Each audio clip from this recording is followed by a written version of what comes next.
Neprejde ani deň bez toho, aby som si nespomenul na jej úžasné modré oči, príťažlivý úsmev, na jej smiech a celkovú krásu. Holín osobný zápal a neoblomné odhodlanie ma stále inšpirujú a dávajú mi silu pokračovať v týchto kritických záležitostiach v jej mene. Je prirodzeným inštinktom ochraňovať našich milovaných a hovoriť za tých, ktorí sami za seba hovoriť nemôžu. 17. septembra 2003 18-ročná Holly Peterson zomrela v dôsledku septického šoku spôsobeného potratovou tabletkou. 12 dní po Hollyných 18. narodeninách 10. septembra 2003 Holly vošla do kliniky plánovaného rodičovstva, aby jej podali RU486, prípravok na vyvolanie umelého potratu. Po 4 dňoch ju prijali na pohotovosť v miestnej nemocnici. Vyšetrili ju, dali jej lieky proti bolesti. Sťažovala sa na krvácanie, krče, zápchu a bolesť. Ale hneď ju poslali domov. 7 dní potom, ako užila RU486, sa Holly vrátila na tú istú pohotovosť a sťažovala sa na slabosť, zvracanie a bolesť brucha. O pár hodín ma zavolali do nemocnice, kde som ju našiel obkolesenú doktormi a sestričkami.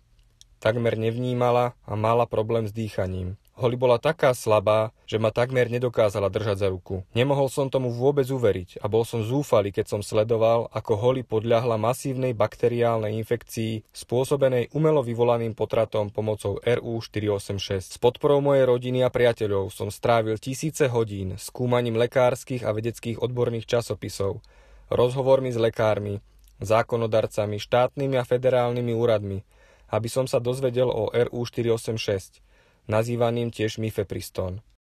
Verím, že RU486 je podstatným faktorom zodpovedným za Hollynu smrť. FDA, Úrad na kontrolu liečiv a potravín v Spojených štátoch amerických, oznámil 8 úmrtí v súvislosti s týmto liečivom. Ďalej existuje 900 a viac vážnych zdravotných následkov spojených s RU486. Koľko ľudí musí zbytočne zomrieť pred tým, ako vyradia toto liečivo z trhu?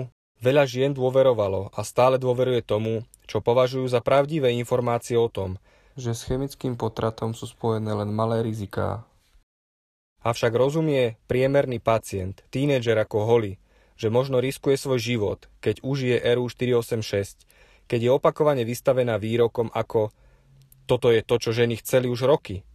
Je to prvá tabletka schválená FDA, ktorá poskytuje ženám bezpečnú a aktívnu nechirurgickú možnosť ukončenia tehotenstva v skorom štádiu. Neexistujú rýchle opravy alebo čarovné tabletky, ktoré človeka zbavia neplánovaného tehotenstva. Moja rodina, priatelia a komunita boli hlboko zarmútení a navždy zostanú poznačení Hollynou odvrátiteľnou a tragickou smrťou. Moja živá spomienka na Holly a jej predčasnú smrť ma inšpirovali k tomu, aby som verejnosť oboznámil s vážnymi a smrteľnými účinkami tohto prípravku RU486. Neprejde ani deň bez toho, aby som si nespomenul na jej úžasné modré oči, príťažlivý úsmev, na jej smiech a celkovú krásu.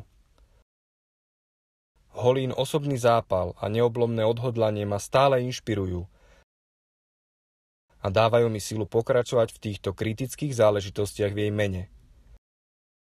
Je prirodzeným inštinktom ochraňovať našich milovaných a hovoriť za tých, ktorí sami za seba hovoriť nemôžu.